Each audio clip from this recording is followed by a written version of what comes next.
Uniform circular motion is our topic of discussion in this class today.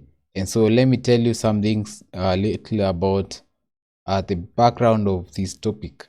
So this is a motion around a curved path in which the speed of the particle is uniform.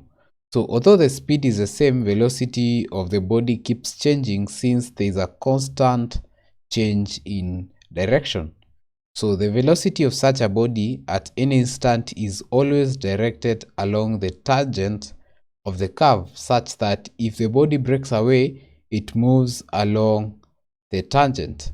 So since the velocity is constantly changing, a body undergoing uniform circular motion is always accelerating. So we look at more of this in our next class, so make sure you subscribe to this channel for that. So at the moment, I'll just tell you some of the objectives. So by the end of this topic, the learner should be able to define angular displacement and angular velocity, describe simple experiments to illustrate centripetal force, explain the applications of uniform circular motion, solve numerical problems involving uniform circular motion. And so see you in our next class.